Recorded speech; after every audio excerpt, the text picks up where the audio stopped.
But I always enjoy our visits. It is a holiday-spirited eggnog chat here. It's all Ravens.com, and he used to be at the Baltimore Sun. He's one of my longtime mentors. And, John Eisenberg, I come to you in times of desperation when the backs are against the wall here. You've seen it all.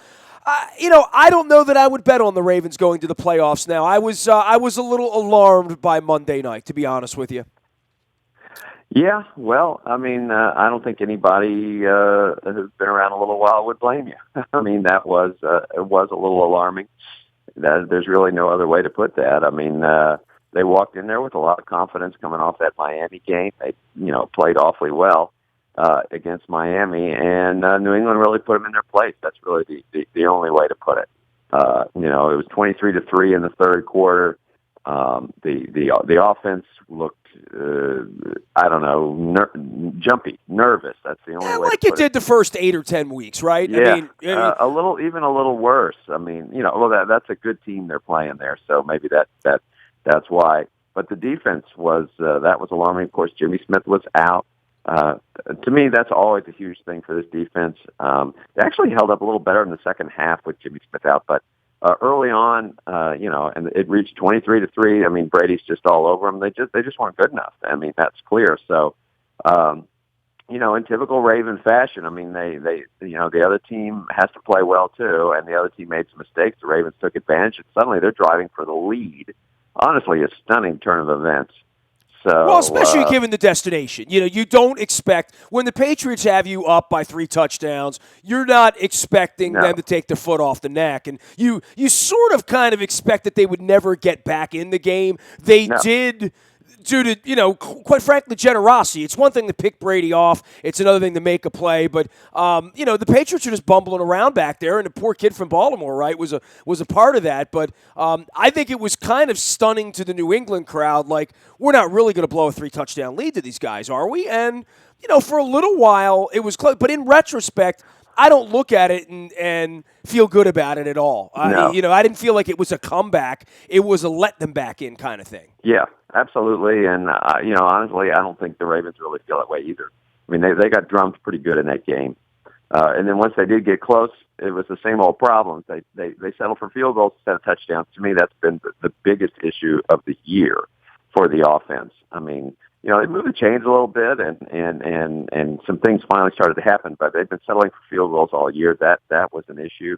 And then the big play, the lack of Jimmy Smith. Not that he was a factor on that play, but the cards have been shuffled back there, and a big play. They've been giving him up every time Jimmy Smith goes out, and so that just sunk them. But the right team won that game, and it was definitely alarming. I mean, the Ravens have some proving to do before people will see them as a real playoff contender. He is John Eisenberg. You can follow his journey out on Twitter at @BMoreEisenberg. His book reaches your desk on July 4th of the summer, the Iron Man Streak book. Plug your Iron Man Streak book just so everybody knows exactly what you're doing. We'll go back to football. I've written a book. It's called The Streak. It is not just about Cal Ripken. It is about Ripken and Lou Gehrig and sort of the whole history of the Iron Man record and where it came from, and how it evolved and who kind of screwed around with it, to be very honest. Took you 22 years to write the damn thing.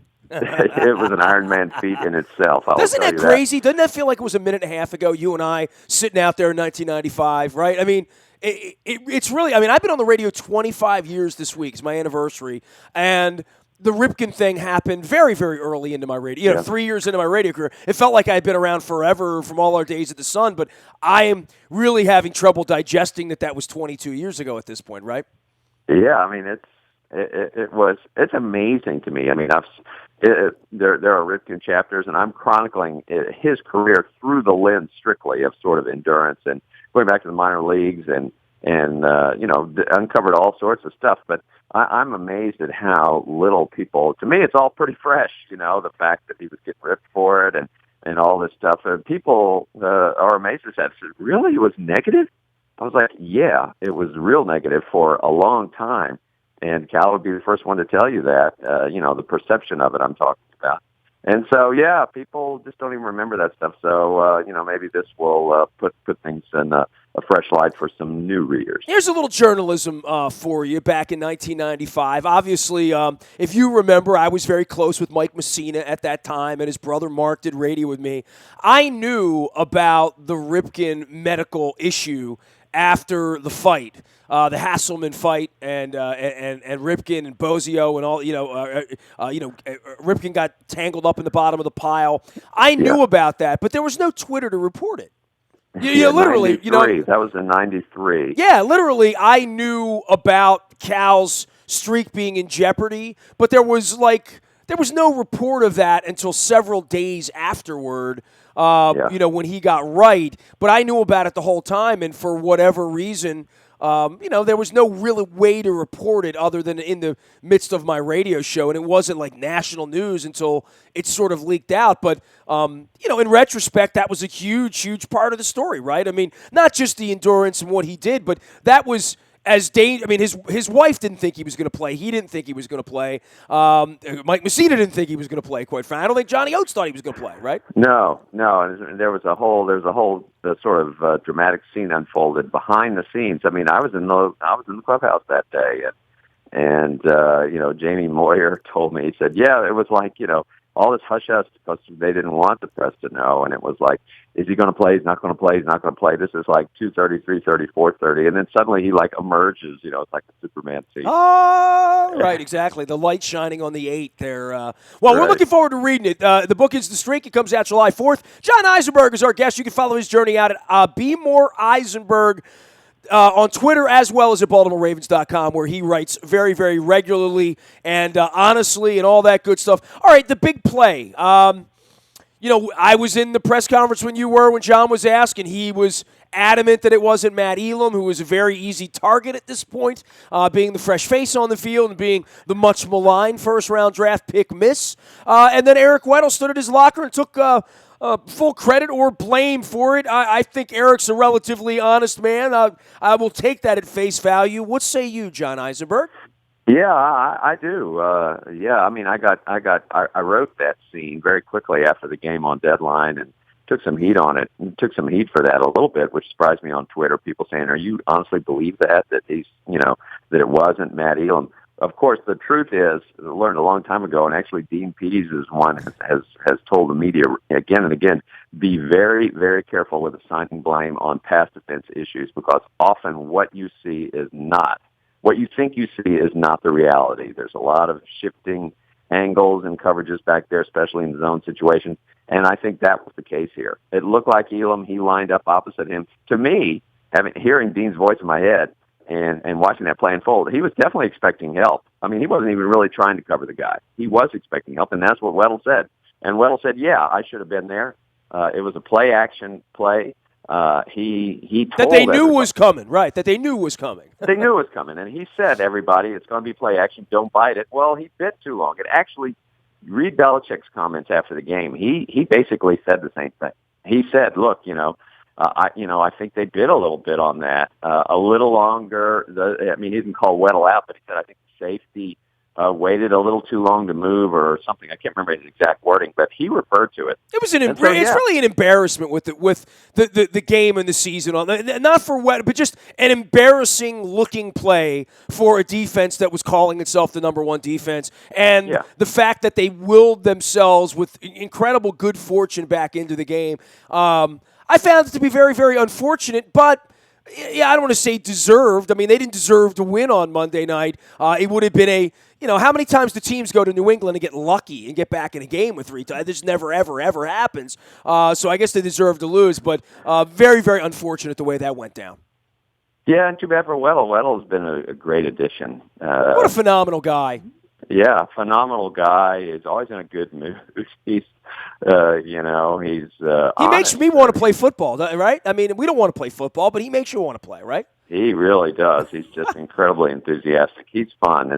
He's been a great addition, and that's a lousy play. But his approach always is, well, it's like what did he say when he dropped the interception a few weeks? He goes, "What a loser I am! What a freaking loser!"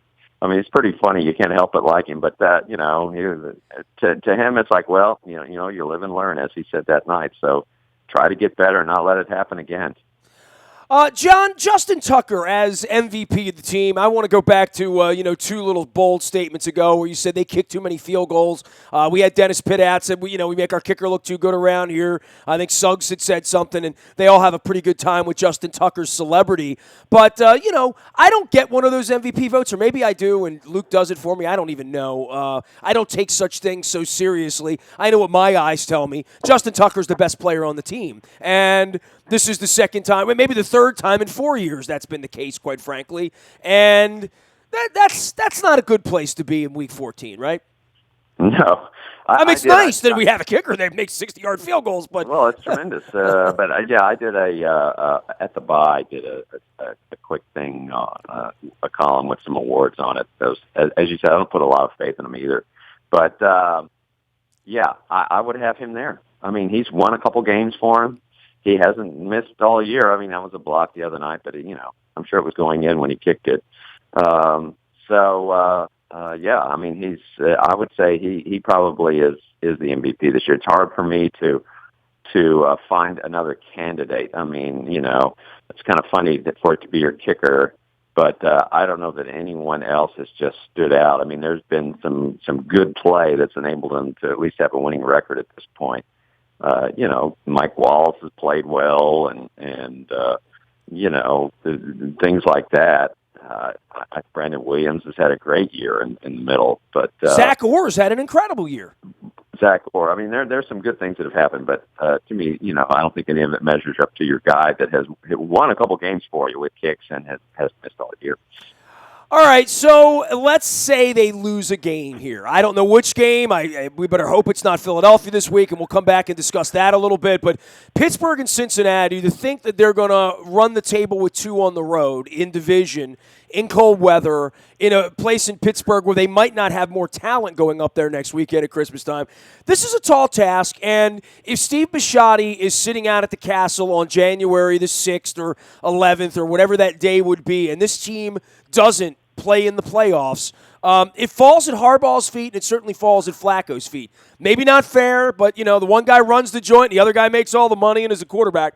For you with Harbaugh, and I know people have talked all the nonsense about firing Harbaugh, and I'm not buying into all that, but this would make for a very, very tough, challenging 7 or 8 months preparing for next September for Ozzie, for all of them to have failed to make the playoffs 2 years in a row. And I'm not predicting they will or won't, but I think if you had to bet a nickel on or off at this point, most of Vegas would say they're not going to make the playoffs because they're not going to win 3 games in a row, and they're not going to win 2 games on the road in Pittsburgh and Cincinnati. So where would that put John Harbaugh 3 weeks from now? Where would that put the organization collectively, maybe in the mind of Steve Bisciotti? Because it's easy to say, well, a lot of injuries, a lot of aged players, fought the good fight, lost a bunch of games by less than a touchdown. Hell, half the league that finishes 6-10 can sit around and count the number of games on a hand and a half as to how they were in games and lost. We did that last year, but Parcells says you are what you are, and John Harbaugh will be a coach who didn't make the playoffs 2 years in a row. Yeah, and I think what you're going to hear is 4 more. If they were to say, beat the Eagles and maybe split those last 2 games, go 9-7, and first off, I'd like to see Denver win enough games to take that second wild card spot with something better than that. That's kind of an outside shot there. But anyway, if they don't make the playoffs, I think it'll be a disappointment. I think it'll be a disappointment for everybody, including the owner. I don't think you're going to see huge ramifications in anything. I mean, it is. I mean, you're right. They fought the good fight. It's not like last year where you can just blame injuries. This is what's really disappointing is that I think that it was there for the taking this year. A loss to the Jets is tough and maybe the difference maker in the end. And so, big picture, I think what's happened since the Super Bowl, the Ravens, and this is from Bisciotti on down, they've all. I mean, the reality is, as you well know, Nestor, and everyone knows, you can't win all the time in any pro sport. it's tough to keep it going. And the Ravens since Super Bowl, have sort of had to come to terms with their own, mortality a little bit, and have had to face the fact that you can't always be great. It's a tough thing to get used to, and it's certainly something that you don't want to settle for. Well, it's hard when you go up to New England and they're always great. It's hard when you go up to Pittsburgh on Christmas and it's you and them and they're better than you are, at least perception-wise, before you get there. These other teams managed to hang around. Look at Denver running around with a ragamuffin quarterback and having lost half their defense and Peyton Manning and all that, and they're still hanging around. So hanging around is nice. It would be a lot nicer to be hanging around on New Year's Day and talking about the playoffs as opposed to losing on Christmas Day to your arch rival and curdling your eggnog and, souring what's left of the ham or the turkey and saying, well, it's another sort of lost season where we're talking about injuries and age and, rookies that didn't pan out and all that other nonsense. It's a tough spot because, quite clearly it's the offense. And, the defense, it's given up some big plays here and there, but the defense has played pretty well overall as those numbers bear out. I don't think those are fake numbers. They played some pretty good football. It's the offense, it's in the bottom third of the league. And there's been far too many nights or days or whatever when it just hasn't come to fruition. And they made a coordinator change. There's been you could say there hadn't been a whole lot of difference with Marty Morningwig instead of Mark Trestman. But there actually have been some changes, and I think Flacco's a little more comfortable. But that's been borne out a little bit. But that certainly wasn't the case against the Patriots. So I don't know. You just continually shuffle the deck and look for something to get better there. I guess that's possible, but I don't know what in Bisciotti's mind. This is the owner of the team, and he does take the big picture in and look at things. And I know this. He's a huge fan of Harbaugh, and all that talk is about getting rid of the coach and all that. That's fine if people want to talk about it. It's not going to happen. The owner believes in him. And so it's just not going to happen. Now, whether, there's some sort of changes on the staff, there always are. I think that's possible. Whether it makes any difference, I don't know. Listen, they need better quarterback play. I think that's something that definitely needs to be stated. Well, and the only way that happens is better offensive line play and guys not dropping balls, too, because Flacco is never going to be an upper echelon quarterback when the offensive line isn't working on time. That's obvious. When things break down, he's not Ben Roethlisberger. He's just not. No, he's not. And so they've signed him and they've got him, and he does make a lot of plays, and that's what they've got. That's the road they're going down. So. You can't change that. So you have to change other things. So, it will be very interesting. There will not be a lot of smiles. There'll be a lot of disappointment by not making the playoffs because I think it was there for the taking. John, last thing for you on the football situation. What is, in the time of the season where gratitude, across all boundaries and religions is supposed to be in the air here. We have political unrest unlike anything we've ever experienced. That former Ravens who have rings would pop off in the media. Maybe it's a factor of if Bernard Pollard, who is a poppy seed, literally, in the factory of Ravens greatness, you know what I'm saying, that ever was, would be popping off in the middle of the game. Maybe it's just the fact that there is a Twitter, and I'm not even going to dignify this with anyone else, but I would like to talk about it with you because you've stood at a million lockers with a million frustrated athletes popping off and saying things. It's no secret that Bernard Pollard was never really liked around the place to begin with by the management, by the ownership, by the coaching staff. That was chronicled in my book after they won 3 years ago. I don't know why the media dignifies it, but the Ray Lewis thing, the Pollard thing, I often wonder when these guys have jewelry in their closets that came, why there would be sourness several years later. But clearly, some guys are taking an opportunity to pile on John Harbaugh or Flacco or any number of other guys with a team that they won from. It's very unstatesmanlike, I would say. Maybe unsportsmanlike as well. Yeah.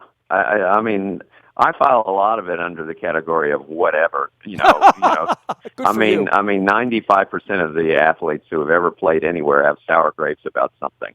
There's always a beef. They've always had some sour grapes about something. Somebody didn't treat them right. Somebody did something right. They made an exit from somewhere. And, exactly as what you said, sometimes, it's nice to have a little dignity and shut up and just move on about your business because it's a common problem. However, some people can, and now we have this forum and social media where, you can air your dirty laundry, no problem at all, and no repercussions. We have a president that does it at 3 o'clock in the morning. Exactly right. Insulting women, and it sets a tone for all of the crap you and I have dealt with. I used to get your hate mail in little envelopes down at Calvary and stick it in your box and hope that it wasn't from one of Clint Eastwood's friends in Dirty Harry or one of those goofy movies. But I still own them. I have them. I have boxes full of them. All those years at the Sun, great hate mail.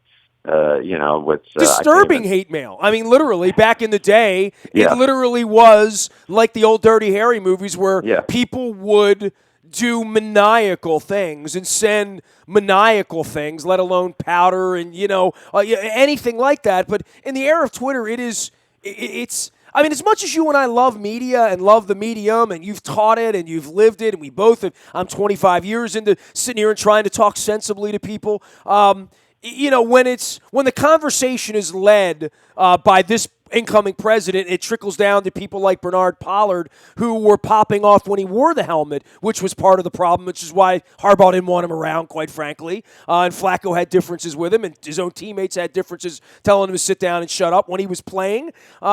It really is amazing what people could put stock into, right? That it could become Bernard Pollard could make himself a story this week for a couple minutes. Yeah.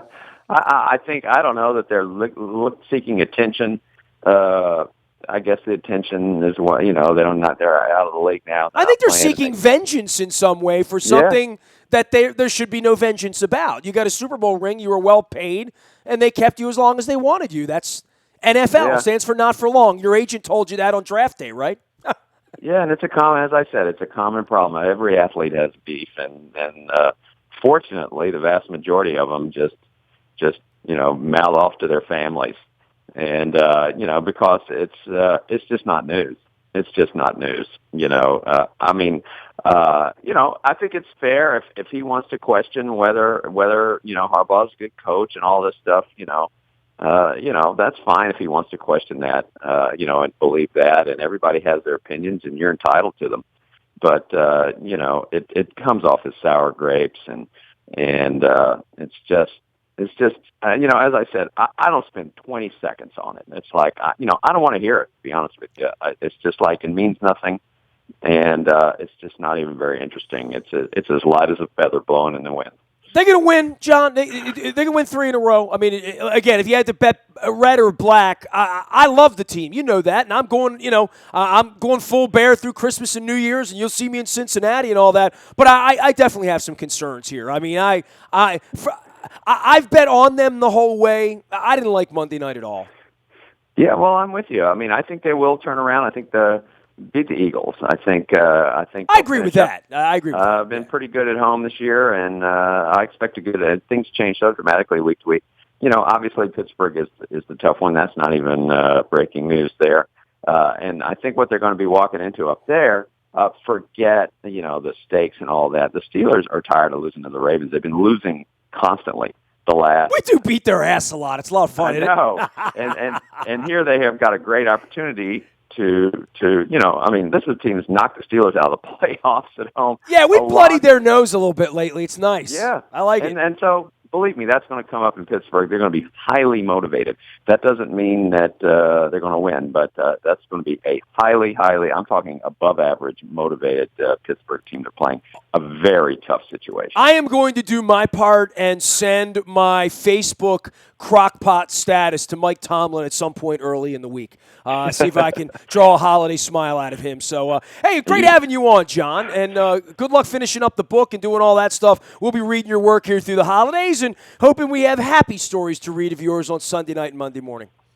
Yes, well, that does make it more fun. So we'll see. Happy holidays to you as well. Enjoy the eggnog. There he goes, John Eisenberg, our dear friend, our mentor. Love you, John Eisenberg. Be more Eisenberg out on Twitter. You can follow his journey and learn more about the streak in the book coming out in July. You can find me in the Buy a Toyota Audio Vault all weekend long, anytime, anywhere. Download podcasts. Listen live by downloading the TuneIn radio app. It's the buyatoyota.com Audio Vault. Our morning newspaper ships to you each and every morning at 7 a.m. digitally to your email inbox. It's all brought to you by Planet Fitness and planetfitness.com. It's still $10 a month to work off the eggnog and the butter cookies that I'm going to be eating over the next. I got eggnog in my cup right now. It's not even spiked. I wish it were.